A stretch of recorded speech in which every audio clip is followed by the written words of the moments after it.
Okay, we are back again. So this is the last of our 4 views here. We're going to do the subxiphoid views, and along with that, we're going to look at the inferior vena cava, the IVC. So, and to review, we already did peristernal long and short and the apical forechamber. So for subxiphoid view, we go subxiphoid. So again, here's our indicator that's pointing towards the patient's left.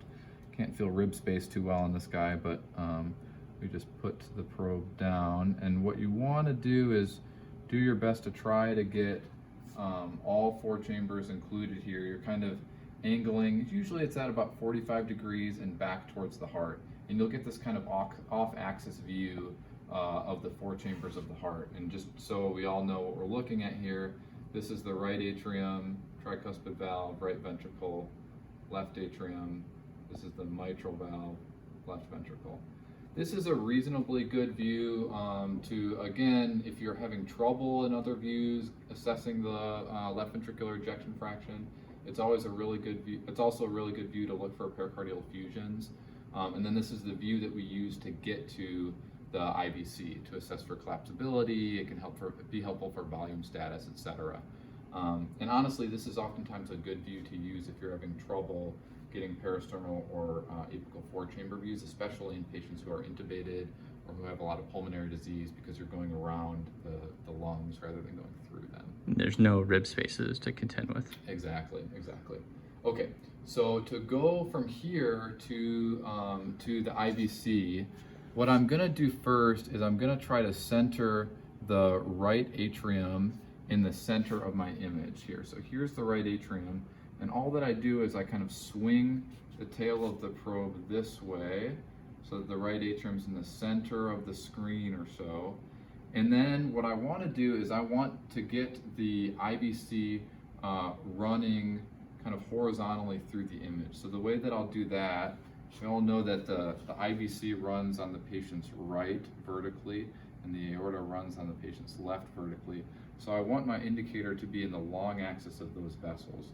So I'm gonna bring the tail of the indicator up, and I'm gonna turn the probe so that the indicator is pointing towards the patient's head. And then all I'm gonna do is I'm gonna tilt towards the right to get in the IVC. And I can bring in the right atrium a little bit more there. So that's the IVC. How did you bring in the right atrium more? Good question. So one thing to remember is the indicator is up here towards the patient's head. So I know that my indicator is up here on the right of the screen.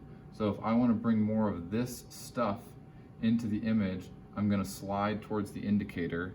That's towards the patient's head. So I'm going to slide it up this way, and you can see the right atrium kind of comes into the screen more and more. Now I'm getting into ribs, but so that was movement of the whole probe, and then also, is there a way to tilt? Yep, exactly. So rock the probe. Yeah. So one thing that's really easy from this view to do is to flip back and forth between the IVC and the aorta. And all that I do for that, right now I have the IVC in view. I know that the aorta runs kind of in parallel with the IVC, just on the other side. So all I'm going to do is tilt, instead of facing towards the patient's back right, to his back left, like this, and there pops in the aorta. And I can go back and forth between the two. It's really important to identify both structures here because it's very easy to confuse one with the other. When you're imaging the IVC, you have to confirm that it's the IVC by watching it empty into the right atrium. Otherwise, you can very easily confuse it with the aorta. And if you're measuring sizes of the IVC and you call the IVC diameter what is actually the aorta, you can misinterpret and give not helpful or false information. You can misassess or inappropriately assess their volume status by calling the wrong vascular structure. Exactly. So that is IVC into right atrium, and then if I tilt the probe left, we can see the descending aorta.